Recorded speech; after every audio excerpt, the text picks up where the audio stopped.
Welcome to the Feminine Alchemy podcast, where we explore the truth about the feminine, the peaceful, the wild, and the visceral.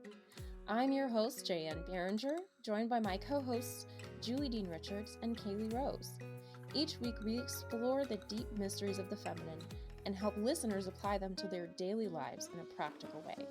Join us to unlock the hidden wisdoms your soul has been waiting for.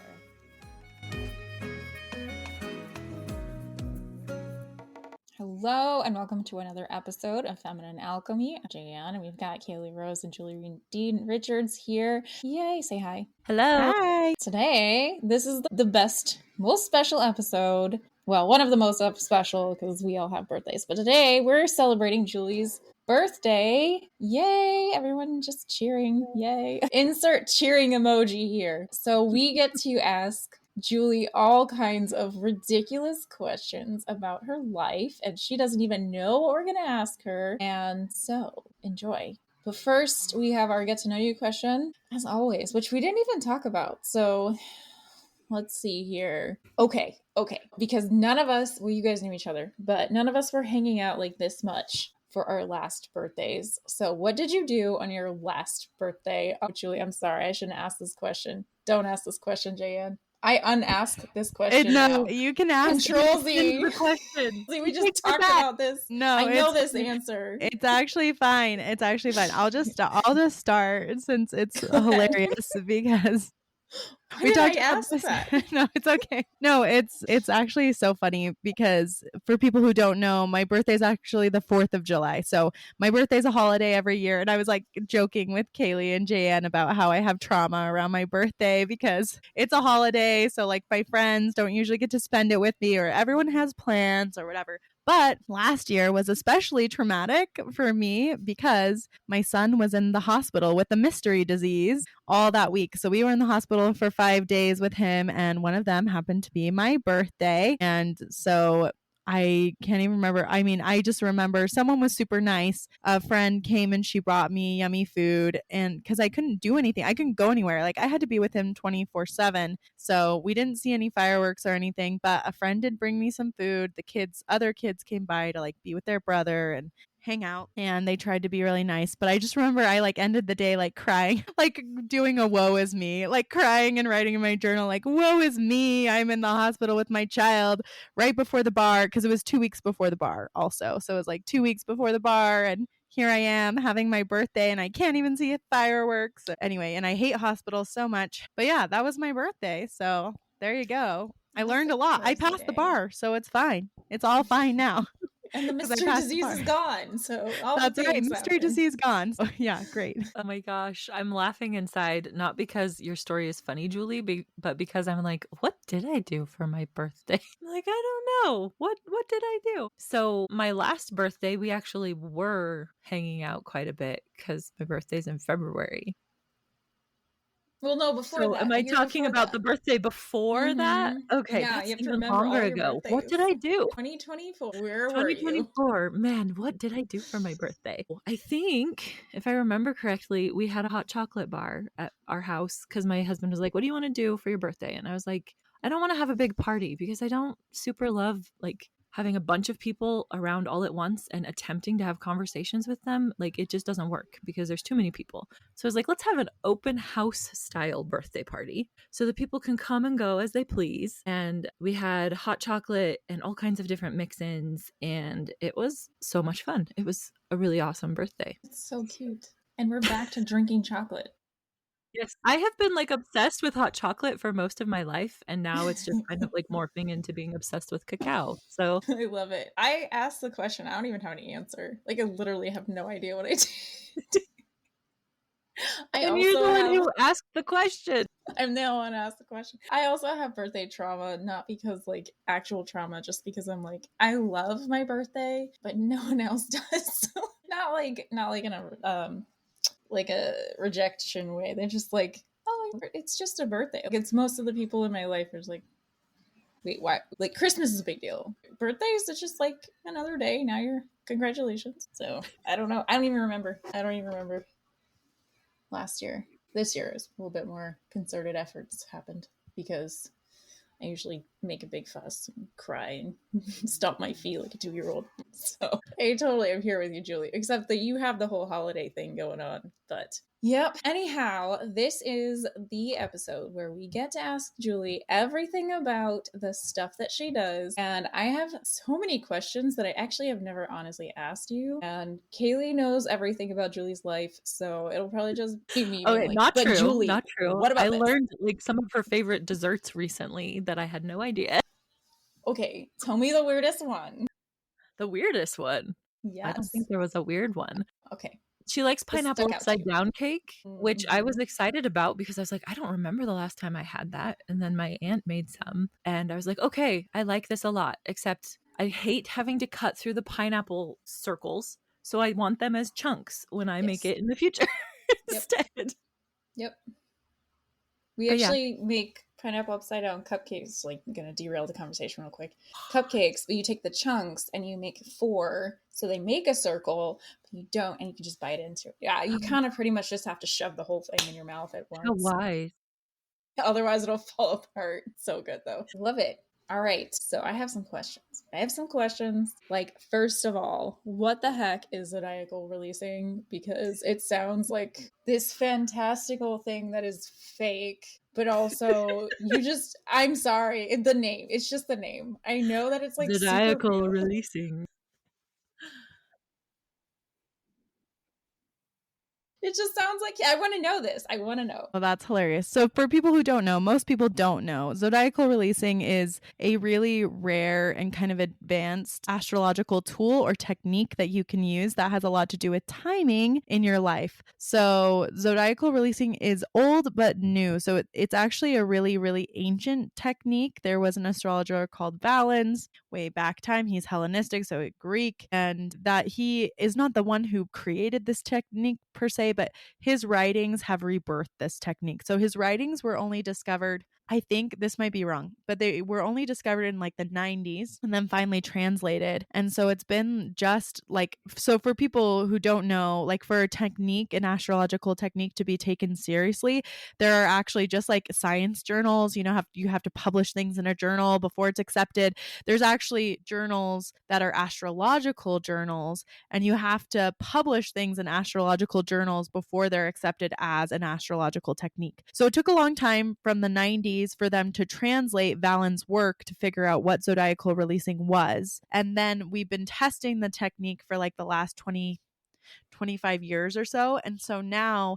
there's been enough work published about zodiacal releasing that we can actually use it and say that it's a reliable astrological technique. So that's the background of what zodiacal releasing is. But the practicality of it is that according to zodiacal releasing, so it's actually all about where your lot of fortune is. Like, so this is way too advanced. Anyway, in an astrological chart, we use your sun sign and your moon sign to be able to create a mathematical point called your part of fortune. You can also use them to create other lots like the lot of spirit, but based off of these lots, and we can see what type of period you're going through in your life. So according to zodiacal releasing, you're always in one of 3 periods in your life. You're in either a preparation period, which is what it sounds like you're researching, you're learning, you're trying new things, you're experimenting, you're like going up the mountain, like things are building on each other and it's building. Sometimes people call this a build period for that reason, but I like to use the 3 P's. So it's a prep period. And then you have the one that most people are interested in, which is the peak period, which is like you're at the top of the mountain. The peak period of your life,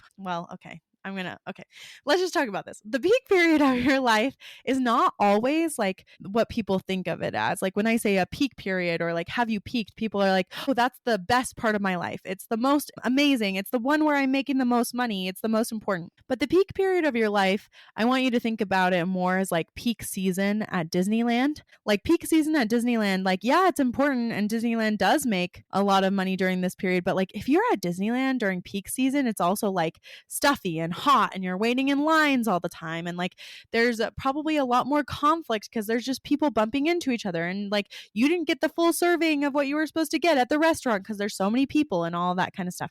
So a peak period is really just the busiest time. I want you to think about it, like the busiest time. Sometimes it is the best time, but we don't always make the most money in our peak period. However, one thing that is true across the board is that peak periods do tend to be the most visible. So they're the most visible to other people outside of us. So we're the most visible during peak periods, and they do tend to have importance. So importance to the world, importance, you make really important decisions, you do important things. And then the third, which is always, always, always true, peak periods is they're always busy. They're always busier. They're always like, they're that peak time at Disneyland. So that's the peak period. And then you go down the mountain. So you have a post period or a cool down period. And the post period is all about like continuing what you were doing in the peak period, but like finishing it up, like tying any loose ends. I like the post, like people are like, oh, I'm in a post period. How boring. I'm dying. I'm finishing everything up. And it's like, no, that's not the way that it works. A post period is actually great because lots of times that's when you make the most money, because that's when you get the dividends of all your hard work from the build period and the peak period. You get them in the post period. You get all the good stuff. Like you've been rolling down this mountain, rolling this ball up this mountain. Now this ball finally gets to come down the mountain and get polished and smooth and pretty and all the things. So you become better. You master what you're good at in that post period. Zodiacal releasing has a lot of layers, but according to like where that mathematical point, where your lot of fortune is, you'll be able to see what kind of period you're in when. And it's kind of like, I can't even explain all of this right now, but think about it like Russian nesting dolls, right? Like there's a layer that's a big layer. So we can break your life up into decades and tell you like in these 2 decades, you're in a preparation period. And in these 2 decades, you're in a peak period. And in these 2 decades, you're in a post period. So there's a way to do that, right? But there's also a way we can break down those big chunks into smaller chunks. So we can open up that Russian doll and get a smaller Russian doll and a smaller. So we can really break down those times to get really, really precise down to like the day and sometimes down to the minute of like what you're going through when. And just like any part of our life, like let's take like the first 2 decades of your life, during those 2 decades, there'll be years that even though, let's say the first period of your life is a peak period, because some people are. So for some people, the first couple decades of their life are peak periods. And lots of times those people are child actors or like people who are more seen in the public eye when they're younger. But during those 2 decades, if we look inside of those, you're also going to have some years that are preparation periods. And you're also going to have some years that are post periods. And you're also going to have some peak years. And so we can see inside of those, we see the layers of this cake and kind of what it looks like. Okay. And on a bigger level, you're in a peak period. Wow. You're getting some big visibility. But within that peak period, you're actually still building, right? That visibility within that first couple of years. Okay. You're still building visibility. Okay. Now you have peak visibility. Now now we're cooling down and we're getting better. And you can break that down from decades to years to months to weeks and to days. So anyway, was that too much? Was that understandable at all? It was so cool. How do we even find out if we're in a build phase or in a peak phase, or if we're rolling down the mountain, we don't know which way is up? How do we find this out? Well, we should probably for that. I do. Yeah, I do have a family. course for that. Surprise! There's a course for that. Yeah. And if you're like intrigued by this and you're like, I want to know all the things right now, go to my website, astrologicalattorney.com, and then go to my courses and you'll see, Have You Peaked? It's a course and you can buy it and you can learn all the things. But if you just want a quick glance, there is a free website that is called zodiacalreleasing.net. I love Grant, who creates it. He's awesome. He makes amazing things. But he created a website where you can see it really easily and understand it. But most people without the background, without the course, like struggle. They're like, wait, what is this? What does this mean? Because there's a whole, there's so much more to it. Like there's so much more. There's like destiny activations and there's loosing of the bond. Like there's just tons of stuff in there. But if you want to look at it, I recommend Grant's website. He made it really clean. And then when you look at it, just enter your birth information and just let it calculate by itself. Everyone always asks me like, what do I do from this release from? And what do I do with this? What do I do with that? Don't do anything with it. It will calculate for you. Just put in your birth information. That's all. That's all. And then scroll down and you can see your chart. And it's super fun and it's great. And I use it every day, actually. I use Zodiacal releasing like a lot. And it's one of the most accurate tools I've ever used in astrology for timing purposes, but also for like planning purposes to know like, okay, this is going to be a harder time for me. Like this week looks like a more difficult week. Okay, let's plan like easy stuff in this week. Or like this looks like it's going to be easeful. Let's plan some like really great things during this time. And anyway, there's lots of things you can do with it. It's so cool. I just popped my information in, and it looks like I have a major cooldown period that I just went through, which is interesting because I've been just nodding, doing a lot of not. Lots of cooling down. Yes, that one. Oh my gosh. Okay, so everybody go to Julie's website on that, because there's like, sounds like there's like a million things more I could ask, but probably you've already answered those questions in your course, it sounds like, if you can read my mind about my questions. There are a lot of them are in my course, but also if you want a bunch of free content I have on there, I have a free PDF all about Zodiacal releasing and some ways you can use it. And then on my Instagram at Astrological Attorney, I also have a whole highlight reel that's just ZR. It says ZR Zodiacal releasing, and you can learn tons of stuff from that too. And you can watch my videos with Allie where I talk about it also. Allie Duzette. Go to her channel. Yeah. Find me there. I'm on it. So, okay, I thought that the Zodiacal releasing was related to locational astrology, but those are two very different things. So, let's tell everybody about locational astrology. Yeah, let's do it. Step 1, what is it? We'll hop from one modality to another modality. So fun. And then after you explain what it is, I have a fun question for you about how you've used it. Okay. Yes. I love that. So locational astrology is exactly what it sounds like. It's the astrology of your location. So think of it as if you've seen, your astrology chart, your star chart, your natal chart, whatever you want to call it. If you looked at it, it's like we put your natal chart on the earth. We put your astrology chart on the earth. So it kind of tells us which locations are better for you and which ones are more difficult for you. But the way I like to think about it is like locational astrology is based on the principle that like part of us exists everywhere at all times. Like we exist all over, and that each part of this planet brings out a different side of our personality and a different side of, our life, who we are, our being.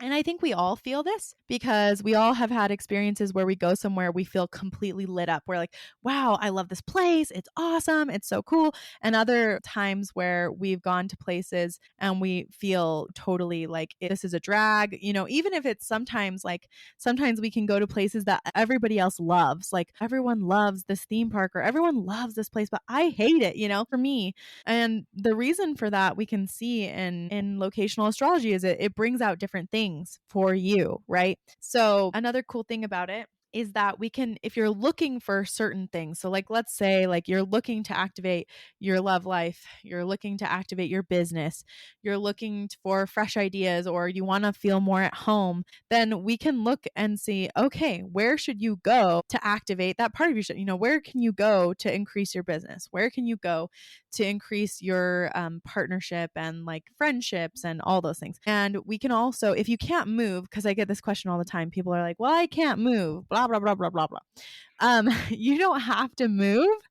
to get the benefits, right? Like there's lots of other options. You can plan vacations to a place. You can go to a conference that's in that area. Or I love to use remote activation, which is this idea of like building up lots of friendships and connections in that area. And that can actually help you activate that part of yourself. So for me, for example, I have a really great business line in North Carolina. It's actually all along the East Coast is like where my peak business stuff is, but it like really pops in North Carolina in the Raleigh area. And for some reason, people just tend to come to me from that area. Like when I do readings, I'll be like, where did you come from? They're always like, oh, I'm in North Carolina. Da, da, da, da. I'm always like, what the heck? Like I always get so many, even though a lot of my contacts are on the West Coast. So you'll find that. And like I felt it activated. Like when Kayelee and I were both in North Carolina together, she can attest to this. It was like crazy. It was like people were so interested. They like wanted to ask us a million asking questions. They wanted to know about our business. They were like, wow, you're amazing. Da, da, da, da. And I was like, wow, this is great. I'm doing nothing. I was like, I didn't feel like I was doing anything. And people were like, we want to be friends with you. And I was like, great, I want to be friends with you too. That's cool. So it works. It's real. Yeah, we just showed up and like everybody wanted, I mean, they wanted to talk to me too, but they especially wanted to talk to Julie. Yeah, it was crazy. It was really, yeah, they were so interested in everything that we did. They wanted to know all the things. Some of them might be listening now. Hello, friends. We love you. It's so fun. That's so cool though. It's so cool. Now I'm asking myself, where are my lines? Because I've ended up with a lot of clients in like Utah area, which is just wild to me because I live nowhere near that. I mean,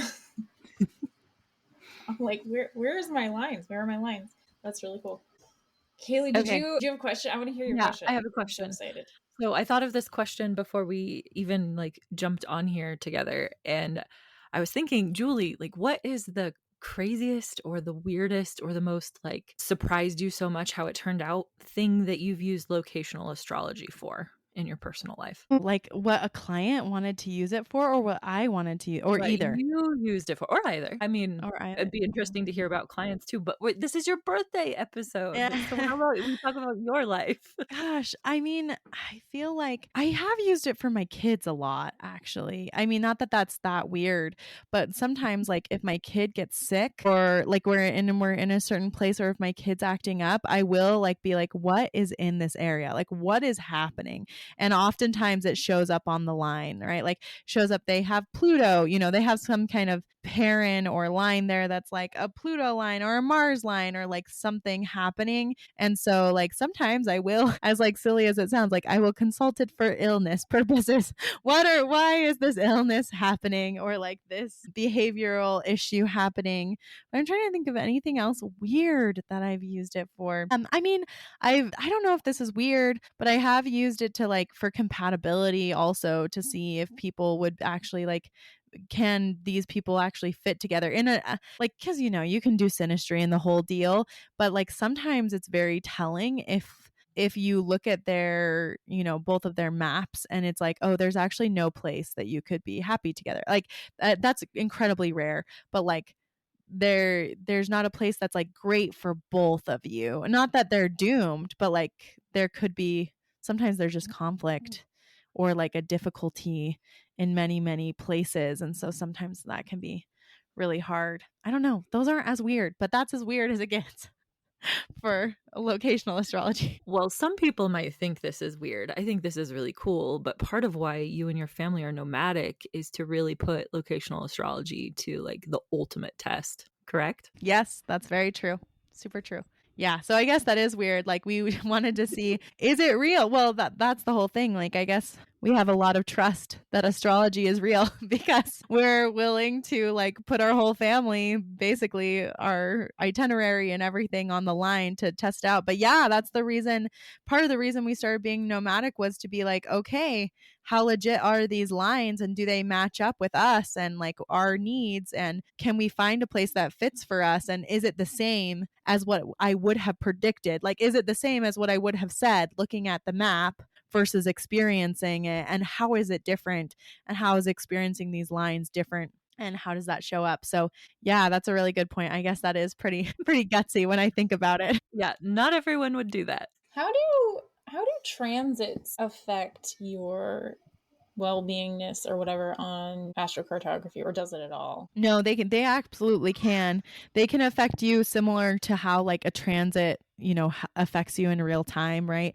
Like if you have Mars transiting your Chiron, or like sometimes when Saturn and Mars are together, man, that can be illness. That can be like really tough on your body depending on where it is. But yeah, as the planets are transiting, if you look, I wish I could show a picture of this, but like imagine a map full of like all these lines going from top to bottom and other lines going from left to right, and then imagine like you can do with a regular star chart, like you animate it, right? Like you can animate it and you can press it forward. So you can see what lines are moving where and where they're passing over.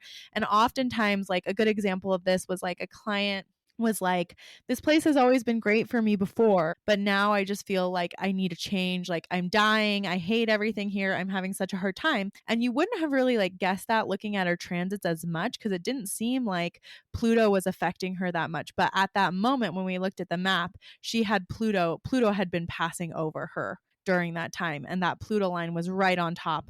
And so it made her like melt down everything in that location and like find a new place. She wanted a new place to be because of that. So they definitely affect us. Sometimes when you have a Saturn line passing over you, you can feel restricted, right? Or you can have bone issues. Sometimes that happens for people, or bones, knees, teeth.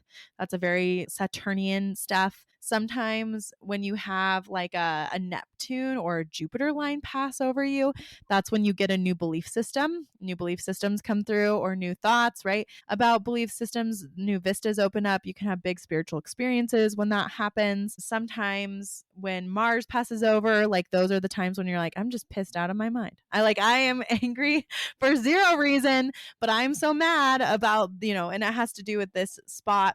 But certain lines have, so just like in your chart, right? Like Jupiter, it takes Jupiter a year to go through one sign, right? Like he takes about a year. In the same way, it's actually faster on a map a little bit. I think Jupiter transits are only like 6 months or something like that. They're pretty quick. They move fast, but like each planet takes a certain amount of time to pass over you as well.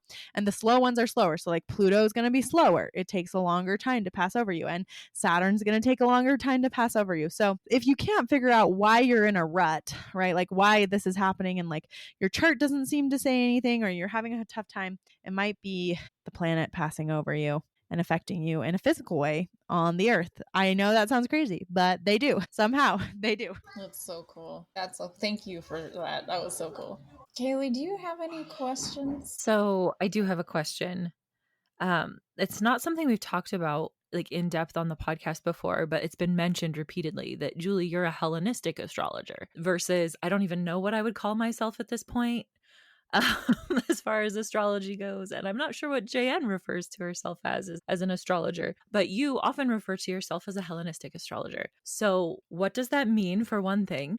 And my other question is, what is something that you wish everyone knew about Hellenistic astrology and or using the whole sign system? Well, this is such a good question. I love this question. I mean, Hellenistic, right? It just refers to Greek, usually like Greek astrology. But in terms of like being an astrologer, when you say you're a Hellenistic astrologer, usually just means I'm more of a traditional astrologer. Like I look at things through the lens of traditional astrology, which means like as the years have passed and we have more modern astrology, we've now discovered new planets that we didn't discover before. And those new planets rule certain signs and do certain things. When you're a traditional astrologer, you're looking to the old rulers, right? Like the old way that we used to look at it, the traditional way to look at it. Now, I will say, like, I do use some modern techniques depending on what I'm after, right? Like, am I after like the psychological reason this is happening? Then yeah, I might use Placidus. Like I might use a different system for that. I might look at the modern ruler for that. And I might use that in a technique. But it also means, being a Hellenistic astrologer also means you use whole sign, which we've talked about many times, but whole sign is just literally one house per sign. So like if you're an Aries rising, then all of Aries will be in your first house, and then all of Taurus will be your second house, and then all of Gemini will be the third. So there's no like overlapping houses and signs. So those are the biggest things. And then the third thing about being a Hellenistic astrologer means I use Hellenistic techniques, which are like zodiacal releasing, right? Zodiacal releasing is a Hellenistic technique. And also when we look at somebody's, I don't want to use the word, when we look at possible outcomes in people's lives in a Hellenistic view, right, we determine those differently than we might in a modern view. So we're looking more at like what's the traditional, what this would look like versus what the modern lens might view this as. And lots of times Hellenistic astrology can be more physical in nature, like more about the physical things that happen to you, and more about like, I don't know, your family line sometimes, or like where you come from and roots and stuff. Not always. I'm not saying modern astrology doesn't include that. That's not what I'm saying. But you're looking at the worldview of ancient Greece, right? And so like, what is their worldview? Their worldview is that like everything is animistic, which means like everything matters. Like every animal that crosses your path has a reason for crossing your path. And like everything that, the branch breaking, it broke for a reason. And so the astrology is similar in that like all these pieces have a reason and the placements have a reason. And Kayelee and I actually talked about this a little bit during the retreat, not a ton, but like there will be astrologers that will be like, Saturn's at 29 degrees of Aquarius, so we'll just push him over. He's really like in Pisces. And I'm like, no. In the traditional like lens, like, no, like a planet is in a place for an exact reason, right? And it has a purpose for being there and you cannot move it. Like you can't pretend that Saturn is in Pisces just because it's at 29 degrees. No, it's at 29 degrees for a reason. And like Hellenistic astrologers are really famous for like the degrees mean something, which has carried into modern astrology a lot. But like the exact degree has a meaning. Anyway, what was the second part of this question? I'm like just going off on my own tangents. Great. The second part of the question was, what do you wish everyone knew about either Hellenistic astrology or the whole sign system or both? I think just knowing that it's incredibly valuable. Like I think it's valuable to know at least 2 or more systems of astrology because they lend you different tools and different reasons. And just so you know, like there are certain types of astrology that will only work with Hellenistic astrology because they were made for Hellenistic astrology. So like Zodiacal releasing, it only works with Hellenistic astrology. Sorry, it's the only way it works because that's what it was made for. So, and there are certain like timing techniques like Time Lords. When we talk about, should we talk about annual perfections? We're just like going everywhere. This is like the deep dive. We need to make like each one of these, we'll make it into an episode so we can actually talk about. But there's a technique called annual perfections. It's actually super easy to use. It's awesome and I love it. But basically, it's the idea that each house in your chart is like a year of your life. And people get this mixed up because they want to count like the first house is like I'm 1 and the second house I'm 2, but that's not the way that it works, right? House 1 is going to be 0 to 1 and then house 2 is going to be 2 to 3, right? So anyway, the way you count it, sometimes people get off, but the easy way to remedy that is just look at a chart. Like you can literally type in annual perfections astrology chart and it'll come up with a chart and it will just show you what house this year of your life is in. So the reason this is great for recognizing like your patterns in your life is because you can kind of get a little overview of what your year from birthday to birthday is going to be like just looking at like what house it's in. So last year for me, so I'm in a new annual perfection. I just moved into a new one. Yay for me. I was excited about it. But last year I was in an 8th house perfection, right? So a lot of 8th house themes like learning about like passive income and a lot of business stuff because it's on that 2 and 8 line, right? But also a lot of like letting go and like going deep in and like anyway, lots of those themes I could look at. So the other thing you're going to do with this, besides just looking at the house, is you're going to look at who in your personal natal chart, who's in charge of that house. So for me, I have Gemini in my 8th house. So that would mean that Mercury is in charge of Gemini. So for me, Mercury was my quote unquote Time Lord. He was the guy in charge of me last year. So that's when we had all those Mercury retrogrades, I'm like, this is why my life sucks so much because Mercury is in charge of me right now and he's sucking at his job. No, I'm just kidding. He's doing everything right the way he's supposed to. But I felt like, so for example, this is a great 8th house perfection example. We sold our house this year, right? That's an 8th house thing. 8th house, if you're going to sell big assets are 8th house, not 2nd house. So because it's like a form of like passive income. So like stocks and bonds and stuff are all going to be the 8th house as well.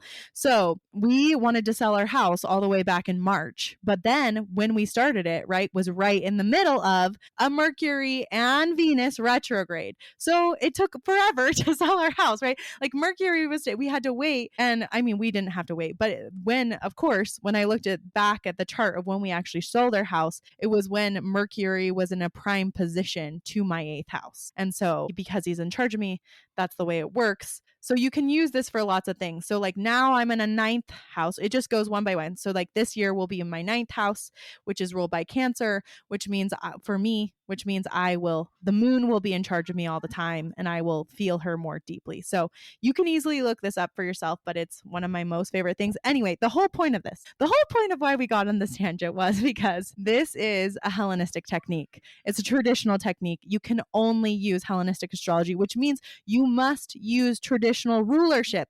Sorry, if you have a Scorpio year, you can't look at Pluto. You can try if you want to, but you have to actually look at Mars if you want to know what's going to happen in your life. So there you go. End soapbox rant. That was so good. That was so good. I've heard the term perfections, but I had never actually like thought about them or looked at them or even that was cool. That was really cool. So good. Yeah, you have such like deep astrological knowledge. It is just so powerful. And I'm sorry, how long have you been practicing astrology? Because I feel like you just like absorbed it all in like all of its nuances. And I've been like trying to wrap my head, like banging my head against the wall for like 10 years. And you just like showed up and just soaked it up in your brain. Sorry. The sound effects are just fantastic. Yeah, sorry. It's just like making me laugh so hard. 7 years, I think. Okay. 6 years? Yeah. Yep. 7 or 6 years. One of those two. One of the two of those. So maybe like 6.5. We'll call That's it. like a pretty good time though. Like that's a pretty long time. That's a pretty long time. It is. I mean, it's not like it's just only been 2 years, but it hasn't been as many years. Like I like always feel intimidated sometimes when like by Kayelee or you were like, we've been doing this forever, and I'm like, I've only been doing this for 6 years. It's not that long, but I don't know. Hey, I've only been doing this for 7, Julie. Not quite 7. Well, there you go. So I don't be guess it's okay intimidated. then. Well, Kayelee, like her astrology knowledge is so deep and like so wide. Like she's so good at what she does. So I'm always like, but it's actually good to know that. But yeah, like when I talk to people, like I've been doing it forever. I do think, not as like a brag way, but I will, like I've talked about this before, but Pluto trines my Mercury. My Mercury actually is like very well placed. I mean, it's in Cancer, which you could argue that's like not the best place for Mercury, I guess. It's a fine place. It's a normal, it's a whatever place for him. It's and it's probably a good place, but it actually, my Mercury has a lot of trines and sextiles to it. And my Uranus, I think, is also pretty well placed. I think actually, well, people would argue it's not because it's conjunct with Saturn, but I actually think that's helpful for me to like be real and also have out of the box ideas, like make out of the box ideas a reality. I think that's actually good for me, or understand abstract concepts in a real way, like understand. So I actually think those are the two reasons like I do pick up information quickly, is mostly because of my Mercury placement and maybe Uranus. I love it.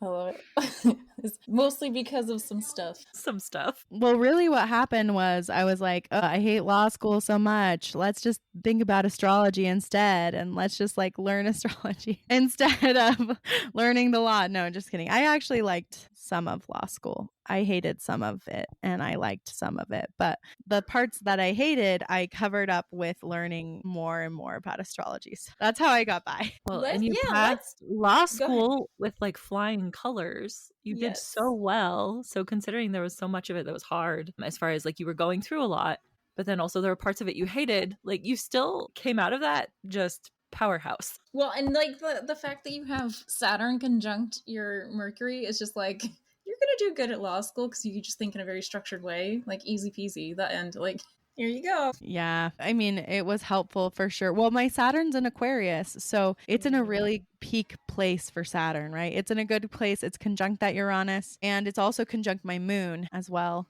and then something else. Oh, Neptune. So it kind of helps with like turning visions into reality, like understanding the concepts and bringing them down to earth, like all those pieces, making it emotionally viable to my brain. So that was helpful. But I don't know. It's funny you say that about law school because I I don't know. I don't know. There, like I said, there's some parts of law school I really liked, and some parts I think like the overachiever in me like would have wished to have been like the top of the class, the best of the best. And like, yeah, I finished in like the top, I don't know, 30% or whatever, which is still great. Like that's a great placement, but you know, that part, my old part of me that's like, show your worth through doing the things, like is like I should have been in the top 10%. But honestly, like my husband says, like he's always like, you did like nothing. You didn't do any of that. Like you passed so well without like, you know, putting in half of the work. And I was like, I was working hard on other things as well, but it doesn't Well, mean you I didn't were. learn it. And I you were was. in the hospital with your son leading up to like actually having to test. And so considering everything, like you could have totally bombed, but you didn't. It's true. It's very, very true. I And was you had very a blessed. baby in the middle of it, I did. and like so much happened. So many It's things true. happened while you were in law school, and you're just like, yeah, only the top 30% of this Yeah. class. Okay. Jeez. Yeah, that's my life. Okay, I don't think anyone's asked you this yet, but why did you go to law school? What was like the inspiration? What was the draw, the drive? Ooh, this one, it's not that controversial, but it's a little controversial. So I think most people know this about me. I worked in research before I went to law school, and I worked on the consulting side. I worked on the logistics side of research. Like, can we get this many participants to do this study? Like, is this viable? Is it possible? Looking at like, what does the study entail? Is it a good study? Blah, blah, blah, blah, blah.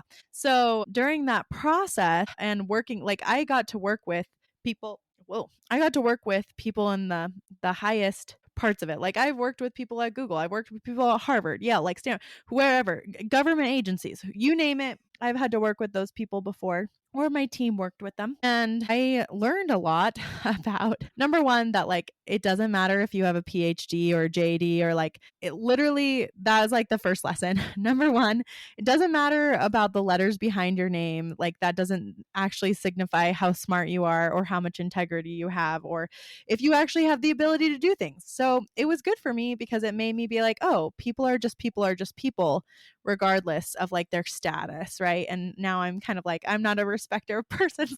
I don't care if you're like a doctor or whatever. I still can question you if I want to because you're just a person. Anyway, learned a lot about that.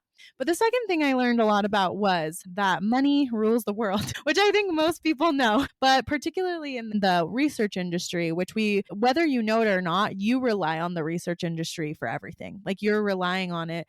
Like it creates the commercials, like the stuff that I did became commercials that you saw, that I know all of you saw because I know how many people saw them. And like it creates like the, you know, the assumptions that we make in science and the stuff that your doctor uses and the stuff that your dentist uses, and I mean everything, right? The products that you buy, it creates all that. So I learned though that not everyone in research has as high integrity as you would wish that they would have. And in fact, like we blow over a lot of things in the research industry because it takes a lot of time and it takes a lot of effort and it takes a lot of money and it's not always very feasible. Like if we were to do research right, it would cost millions and millions and millions of dollars to do it the real right way. And there's no such thing as a real random sample. I'm really sorry to like people will fight me on that, I'm sure, but like it's just I'm really sorry. It's the truth. There's no such thing as like a truly randomized sample, and most of the samples terrible.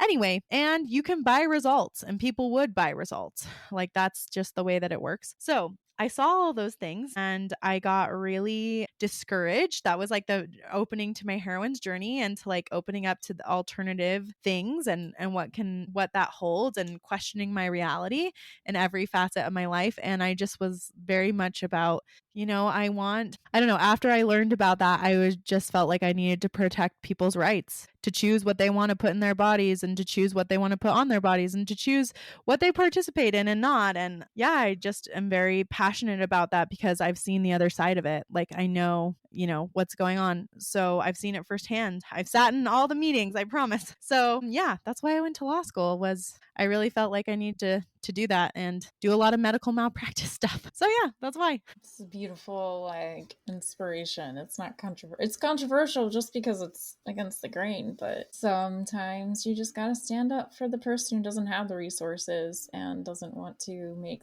decisions because it's just what you do? What if what you do was not actually a good choice for everybody? It's so cool. It's so cool. Kayelee, do you have any last questions? Because I know you have to run, Julie. So we only get to ask you these deep questions for a very short period of time. You won't be back next week. Oh, wait, you will. Yay! We get to ask you again. I have multiple questions going through my head, but like all of them would open up something really big. So I guess my question is like, Julie, what do you want to leave everyone with in this birthday episode? No.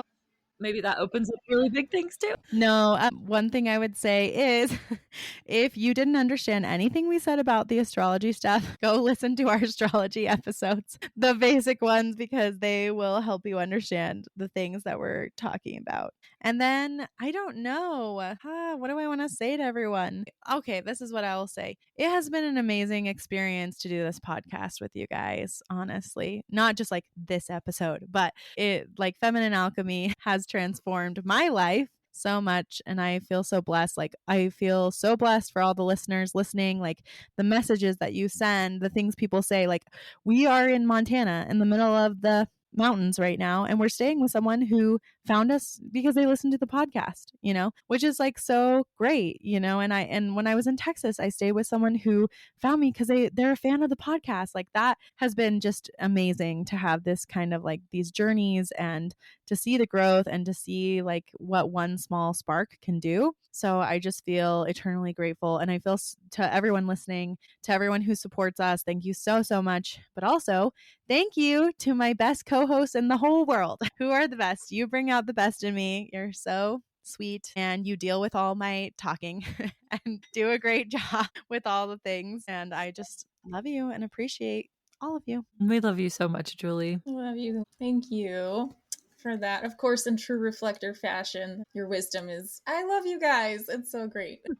True. Well, thanks for hanging out with us this afternoon, and thank you everybody for listening, and we will see you next week. Thanks so much for listening. I hope you enjoyed this episode as much as we did. Please make sure to give us a 5-star rating wherever you are listening and share with someone you know. See you next week.